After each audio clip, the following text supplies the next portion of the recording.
Good morning, and thanks once again for joining me. It's Thursday at 6:30 in the morning Pacific Standard Time, 9:30 Eastern Standard Time. You can also catch my written word every Monday on globalwealthprotection.com. Okay, so of course, in light of and in the wake of the Ferguson events, the natural discourse, the two things. One is a constant feed of every irrational act a cop could ever take that's been documented and chronicled, and uh, that's great. I mean, it's not great that they're doing it. It's great that people are sharing these stories because I like the idea that we can be witnesses to something that's unjust from far away. That you don't have to actually be in that township to understand that this has become more local news, I guess. The fact that something can happen in Ferguson, say, in Missouri, and here I am in Southern California, and because I can see exactly, I could see what's unfolding, it becomes more localized to me, and I can, then take that as something far more impending to me than, oh, it's happening over there. I mean, that's kind of how Americans tend to treat international wars. Well, it's happening over there, right? If you're in Washington State or in Montana, border issues with Mexico, maybe, oh, it's happening over there. But I think it's kind of important, and it's helpful for us to further empathize with injustices being carried out in the United States by being able to see these feeds and being able to have access to this information. We shouldn't be taking that for granted. That's just a personal note. But of course, in the wake of this stuff in Ferguson, and of course with Eric Garner out in New York, Staten Island, the issue of race has come up, right, multiple occasions. And I'm willing to call a spade a spade. Okay. And I'm not in any denial that they're about institutional racism. In fact, it's alive and well, and I know that. But the issue is how to handle those issues, right? Institutional and systemic isms of various sorts, whether it be racism or sexism, whatever that is. I have a hard time simply calling that out and then waiting for something to happen.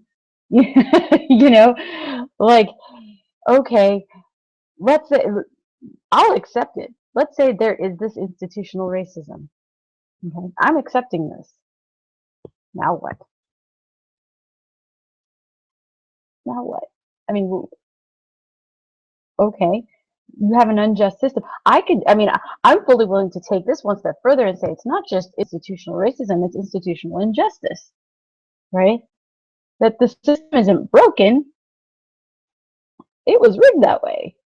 It's working just fine. It's working exactly as it was designed. Okay, so now what? And the now what is not what are we going to do about it, so much as it is, what are you going to do about it? And please don't tell me you're going to go vote.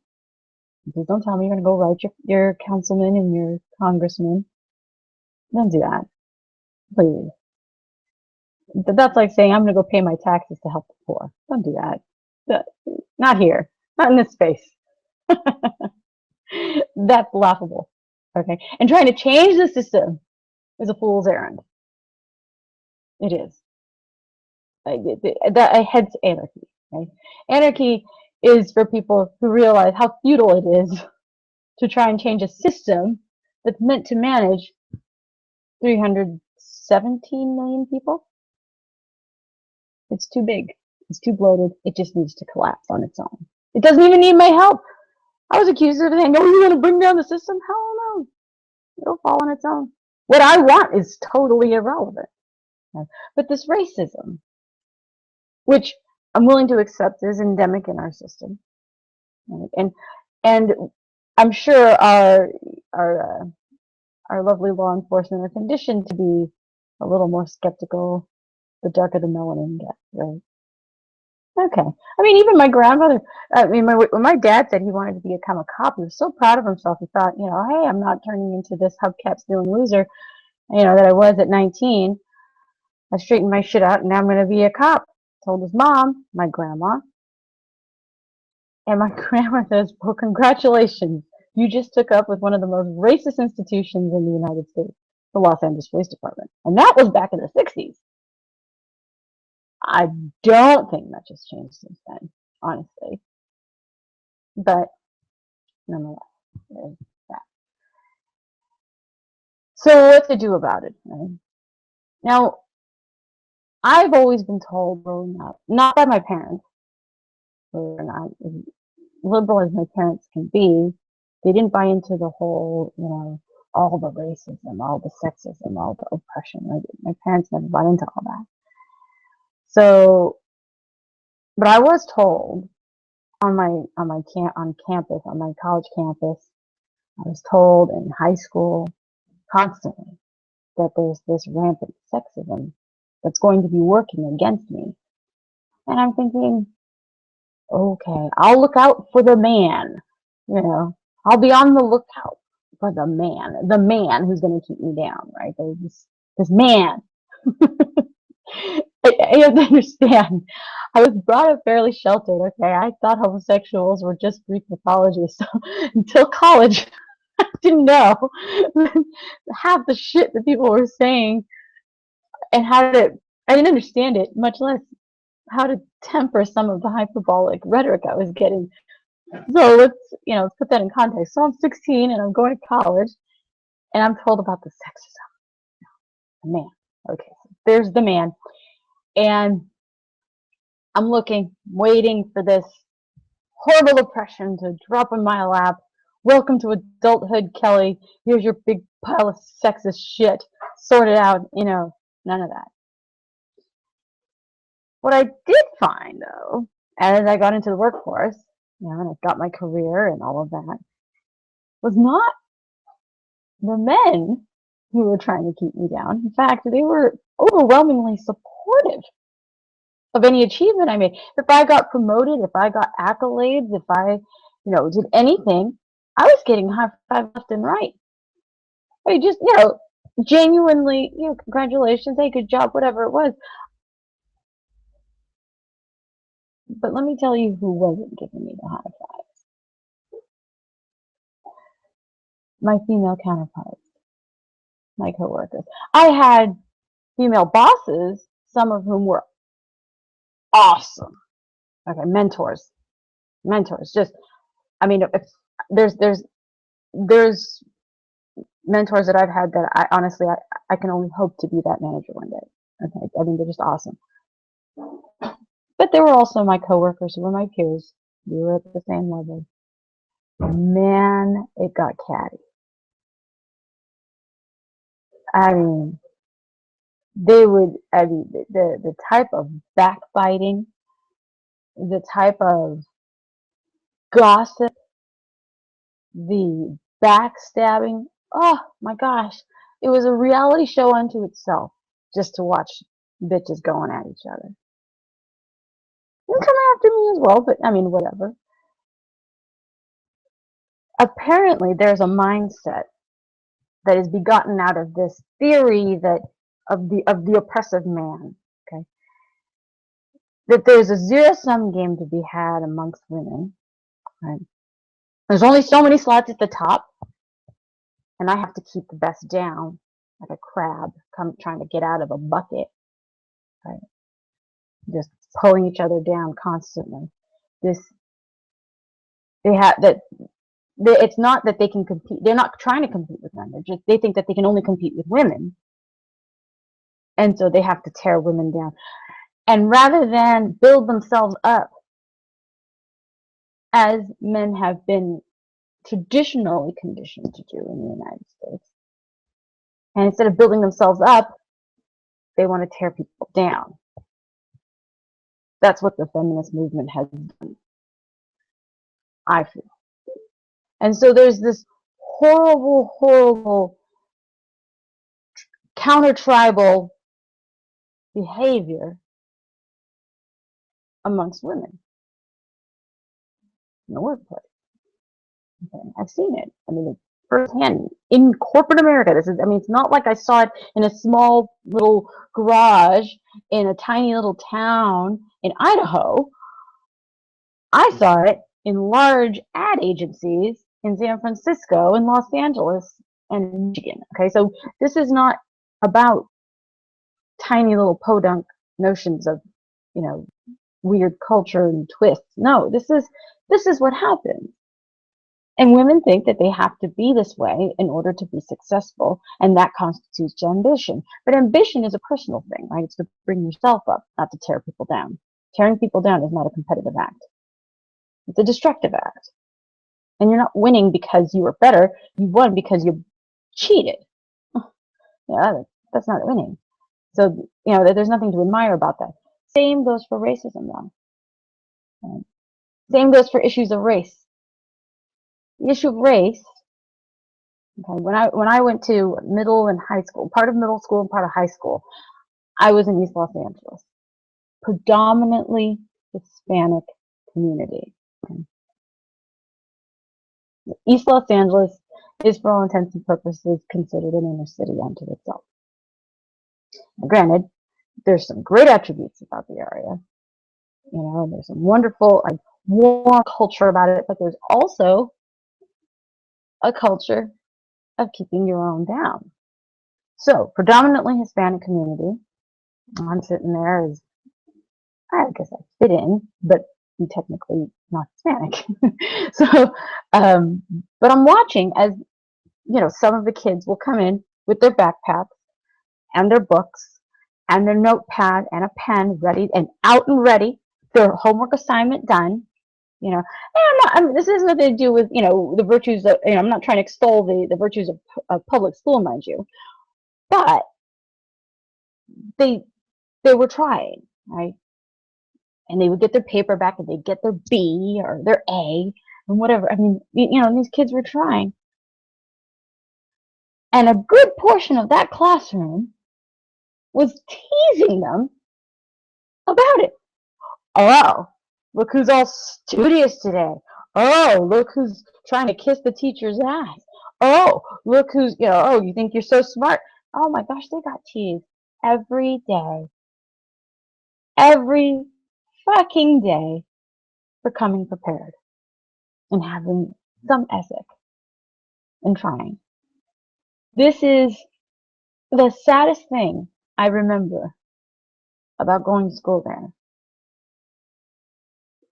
And I'm watching this every single day for 2 years.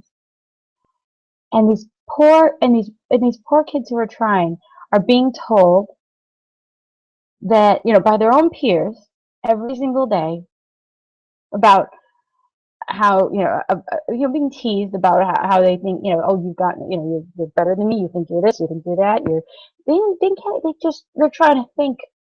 That's it. They're trying to formulate a thought. Hey, you think that they haven't come to any conclusions yet? You haven't given them a chance. But let me tell you who wasn't trying to keep these poor kids down. These white teachers are coming in, from their suburbs to teach these, predominantly Hispanic kids something. And they're doing everything they can to engage them. I mean, the hoops. Not every teacher. I know some teachers are just, they have no business being there and they're just a waste of space and money. But the teachers were also trying. There were teachers that were trying, despite the system, right? Despite the system being the key here. So despite all the teasing and harassment that these kids were getting, they still showed up every day with the damn books. Still pulled their paper out and pen out and took notes and tried. And they still accepted the fact that they were getting B's and A's every once in a while. And they were proud of that. Despite what the majority of their peers were saying and doing. And the teacher, despite all the negativity, despite the parents being shitty, the home conditions of these kids being absolutely disgusting and reprehensible in some cases, sorry, my mom's passed out, my dad left, and I have to take care of my 5 younger siblings.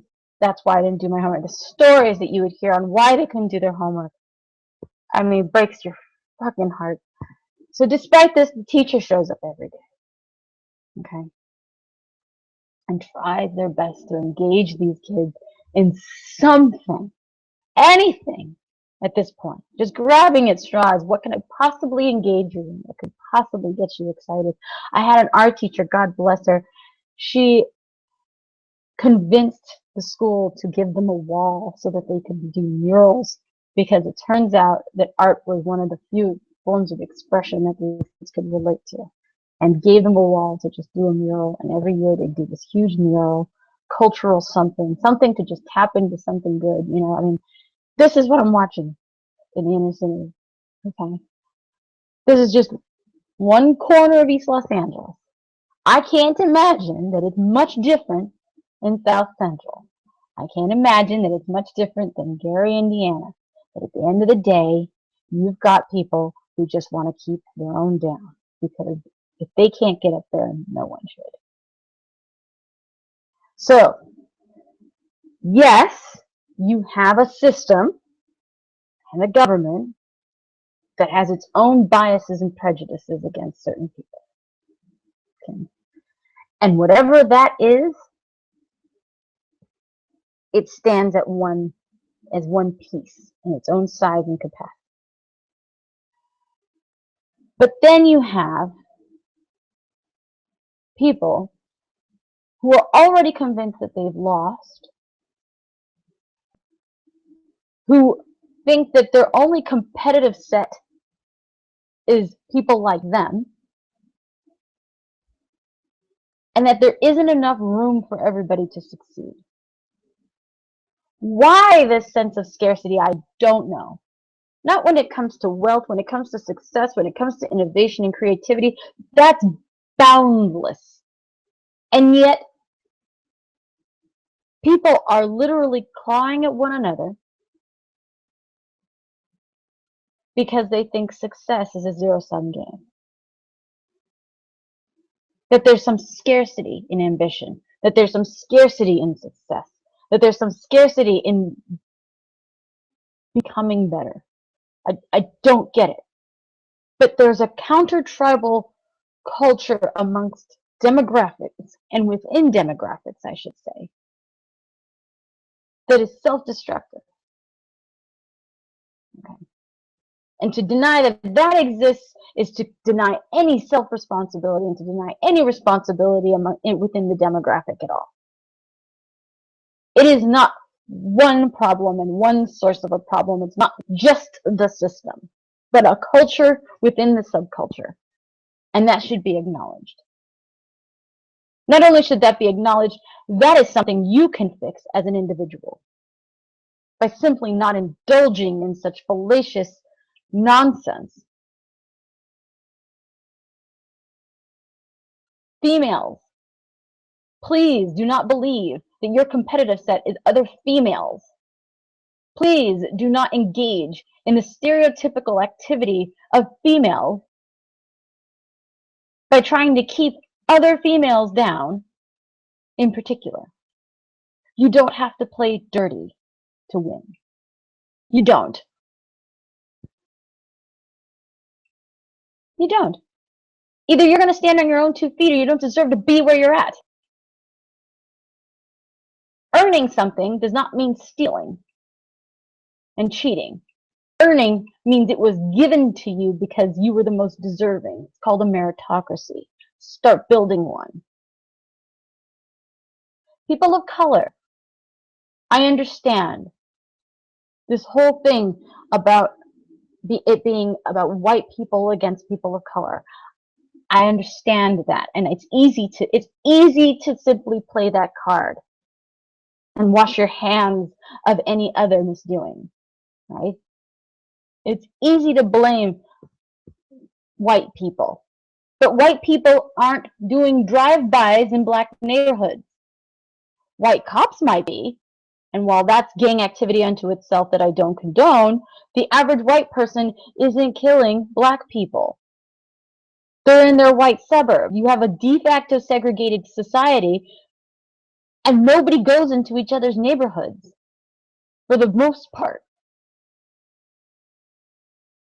It wasn't the white teacher who was discouraging black kids learning.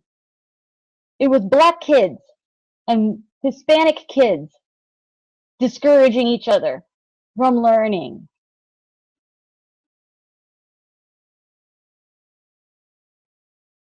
There's a certain amount of self-destruction going on within these communities that is worth addressing. That if you don't address it, it doesn't matter if you fix the system. You've fully taken the mantle onto yourselves. I'll just destroy myself. I'll just destroy my own community. I will set it on fire. Look at me. In no other country that has had a revolution or a riot have they torn down their small businesses. They go straight to the government building. They go straight to the government building. Mexico, right now. I know a bunch of neocons who think that Mexicans are nothing but lazy, stupid people. They're not. They're actually very hardworking people who are quite intelligent and are quite aware of where the problem starts. And the problem doesn't start in the fucking grocery store in their community. It starts at City Hall. So that's where they went. And that's what they burned. That makes sense. I'm not calling for people to go and burn buildings, but God, if you're gonna do it, at least take it out against the right people. But no. I'm gonna draw global attention for my 15 minutes of fame by stealing these fucking shoes out of my local Payless store. Now when my car breaks down, well, there's no AutoZone, so I guess I'm not gonna be able to fix my fucking car. Nor is the local mechanic, because, by the way, AutoZone also provides materials and resources to local mechanics, not just to do-it-yourself people. So you've just destroyed any notion of fixing your fucking car. Good job, Ferguson. They're not going to fix your shit. Your city isn't going to fix your shit up after you fuck it up. You know how I know this? Because my ass was living in Los Angeles in 1993. I watched Los Angeles catch fire from my bedroom window. I watched the smoke plumes. I could smell the city burning during the LA riots in 1993. Okay? 1992, 1993, somewhere in there. It still looks the same. Not one fucking brick has changed in South Central since the LA riots. That was 93. 20 years later, over 23 years, over 20 years. Over 20 years later, that shit is exactly the way they left it after they put the fire out.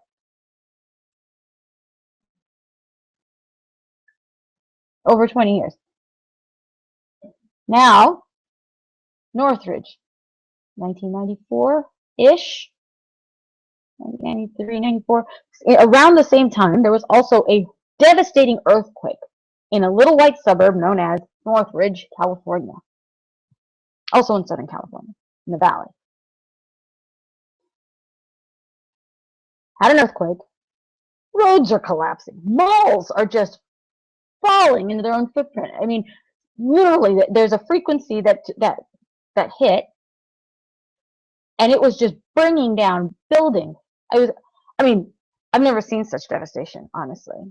It was just the 10 freeway just caved into itself, and the Northridge Mall, the parking lot was demolished. I mean, it was just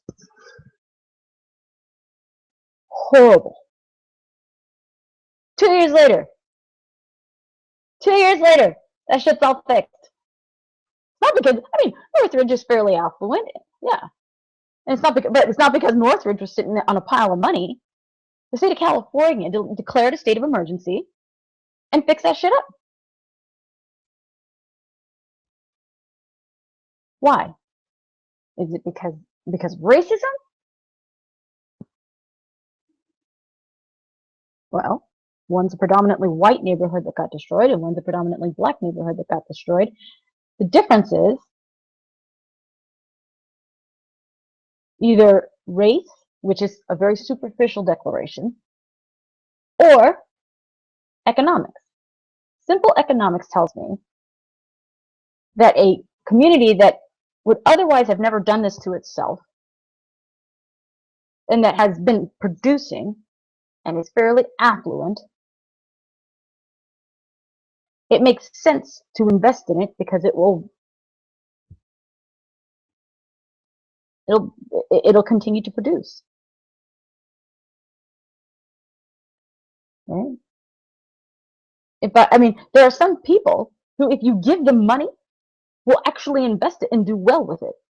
It's like a parable of the talents, right? The parable of the talents. I'm going to give you money, and then you're going to go invest it, and you're going to make more money. So California saw fit to give millions of dollars over to Northridge to rebuild itself quickly. Get those people back to work. Have them continue to produce. We need them to keep producing. And then you have a poorer neighborhood that set itself on fire. Well, what's the point? I can give you money. You can rebuild your building. And then something's going to set you off again. You set that shit on fire again. Why? Why don't I just take the money right now and set that shit on fire in front of you? Save us all a bunch of trouble and problems later. It doesn't make any sense to put the money back in, does it? I mean, economically, if it were your money coming out of your pocket, it doesn't make sense to simply give them the money to rebuild what they just tore down. Just like a child who sits there and breaks their toys. I'm not going to buy you another fucking toy. You've shown me you can't take care of it.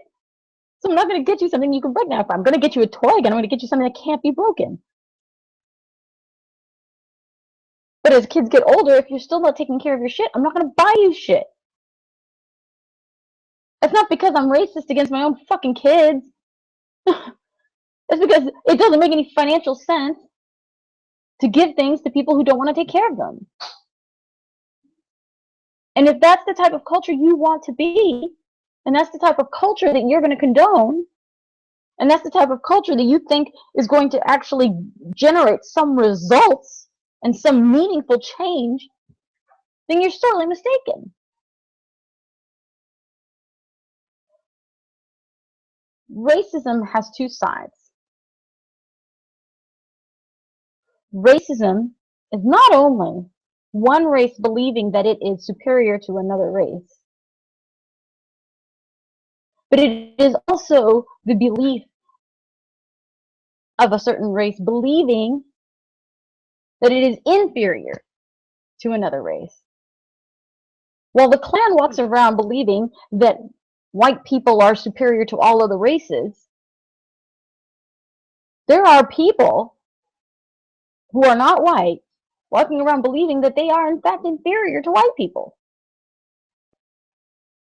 And they live that way. They live with that mentality. The way Klansmen live with the mentality of superiority, there are people walking around with a belief of inferiority, which is equally racist. It's the same fucking coin. Sexism is the same thing. One gender is better than the other. Well, the other side of that coin is one gender is inferior to the other. And there are people walking around believing in the inferiority side of things, and they don't think that's racist. It is. It is. As an individual, there are things you can do. You might not be able to tear down the system, but you have to live despite the system. Be the teacher that still shows up. Be the kid that still brings the freaking books and supplies to school ready to learn. Be the person that continues to do despite whatever odds there are. Somebody put a hill in front of you, you downshift and get your ass over it. Or you take a detour, you go around it. Or you barrel right through it. But you don't stop the fucking car and bitch about the hill. What kind of life is that? I'm gonna deny the hill exists? No, I'm not gonna deny the hill exists. I'm just not gonna bleed through a box of tampons over it. I'm just gonna start going. So, Jesus, I mean, I shouldn't have to give people a fucking pep talk. But honestly, I feel like people are just demoralized more than anything. People are just demoralized about the idea of racism and forget that much of it starts in their own communities. The way sexism starts within the gender demographics. Quit making it an issue. More so than the system already does. Start there. Start with you, and then start with your community. And start from there and work your way out. Rather than saying, well, until we fix the system, shit can't get done. Oh, really? All I got is this box of matches. Fuck. Systemic racism. I guess fuck it. That's it. Really? That's your excuse to quit? Is that your excuse anytime something goes wrong, doesn't go in your favor? Well, systemic racism. Oh, okay. Well, shit, my hair's frizzy. Fuck the patriarchy. This is it? This is social ills? That's our default? That's our crutch now? It frustrates me to no end. Because it shows weakness. Shows vulnerability, and ultimately it shows a lack of ambition. You need an excuse more than you need a purpose. We're excuse-driven rather than purpose-driven. And it requires a certain amount of alignment, realignment, and a paradigm shift in some minds to get over that.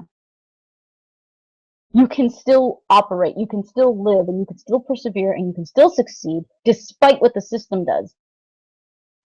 But I think, first and foremost, that needs to happen despite what we're told and despite these dichotomy beliefs. Operate as an individual. Because right now, this collectivism is almost a sociological genocide taking place. And we're just participating in it. Take it easy. We'll see you next week.